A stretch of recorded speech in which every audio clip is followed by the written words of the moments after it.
Student, मैं Sandeep Kaushik Microtek computer institute से आज अपने RSCIT का पार्ट 9 माइक्रोसॉफ्ट एक्सेल के बारे में करेंगे। और प्लीज़ मेरे चैनल को लाइक, सब्सक्राइब और शेयर जरूर करें।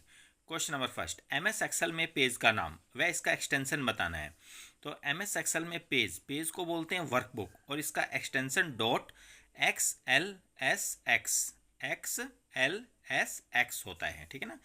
एक्सेल में फर्स्ट सेल का व लास्ट सेल का नाम बताइए। तो फर्स्ट सेल का नाम होता है A1 और लास्ट सेल का नाम होता है XFD 10,48,576। बैकस्टेज व्यू किसे कहते हैं? फाइल टैब को हम बैकस्टेज व्यू कहते हैं। एक्सेल में रो व कॉलम की संख्या लिखो। रो की संख्या 10,48,576 10,48,576 और कॉलम होते हैं 16,384 16,384। फिर नेक्स्ट क्वेश्चन, एक्सेल में जोड़ करने के लिए हम इसका यूज़ करते हैं। वैसे हम मैथ में इसको सिग्मा बोलते हैं और कंप्यूटर में इसको बोलते हैं ऑटोसम बोलते हैं। क्या बोलेंगे? ऑटोसम। फॉर्मूला बार में बाईं तरफ एक छोटा सा बार होता है, उसे क्या कहते हैं?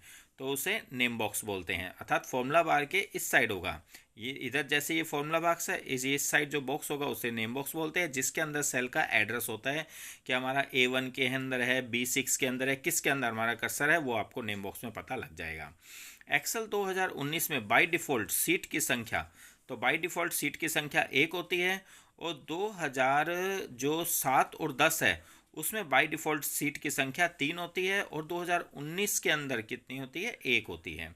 एक्सेल में किसी शीट की डुप्लीकेट कॉपी बनाने के लिए किस ऑप्शन का यूज़ करते हैं? तो उसमें मूव और कॉपी शीट, किसका यूज़ करते हैं? मूव और कॉपी शीट का यूज़ करते हैं। विजुअल डिस्प्ले या कर्सर को स्वतः अगली लाइन में प्रदर्शित करने हेतु या एक सेल में मैटर को प्रदर्शित करने हेतु किस ऑप्शन का यूज़ करते हैं? तो किसका उपयोग करते हैं? Verb text. जैसे मैंने लिखा संदीप कौशिक, ये पूरा 2 सेल में आ रहा है, मैं चाहता हूँ इसको एक सेल में लाना है, तो वर्ब टेक्स्ट पे क्लिक करते ऑटोमेटिकली संदीप कौशिक एक सेल में फिट हो जाएगा।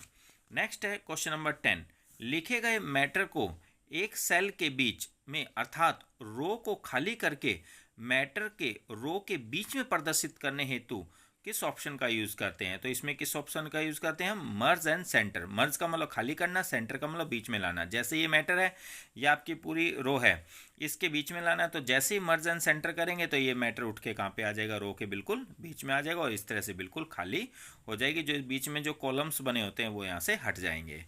ओरिएंटेशन के प्रकार लिखे। तो ओरिएंटेशन 2 टाइप्स के होते हैं, एक पोर्ट्रेट और दूसरा लैंडस्केप। पोर्ट्रेट में तो पेज बिल्कुल सीधा लंबाई में आएगा और लैंडस्केप में पेज प्रिंट चौड़ाई में निकलता है ना।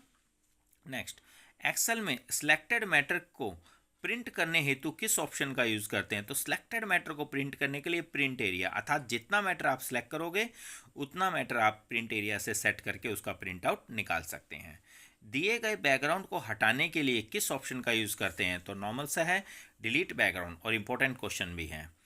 स्टिक और आवश्यकता अनुसार सीमित डाटा प्रदर्शन करने हेतु किस ऑप्शन का यूज़ करते हैं? तो सीमित डाटा प्रदर्शन करने के लिए फिल्टर का यूज़ करते हैं। जैसे एक में आप नेम के अंदर आपके पास 10 रिकॉर्ड है, उस 10 में से आपको सिर्फ 3 ही रिकॉर्ड छांटने अलग से, तो फिल्टर से उसको आप छांट सकते हैं, है ना।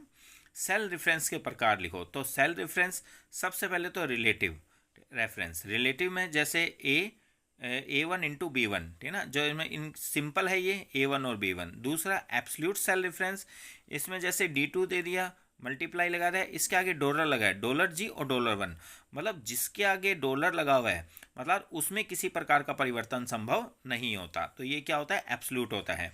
और मिक्स्ड के अंदर आप देखो $B4, मतलब 4 में परिवर्तन हो सकता है लेकिन B में नहीं होगा क्योंकि इसके आगे डॉलर लगा हुआ है। मतलब जिसके आगे डॉलर लगा हुआ है उसमें परिवर्तन संभव नहीं है, जिसके आगे डॉलर नहीं लगा उसमें परिवर्तन संभव होता है।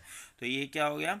मिक्स्ड हो गया, मतलब डॉलर और बिना डॉलर वाली, इसमें डॉलर होता है और इसमें सिंपल होता है। तो रिलेटिव, एब्सोल्यूट और मिक्स 3 प्रकार के सेल रेफरेंस होते हैं। आज की वीडियो में इतना ही।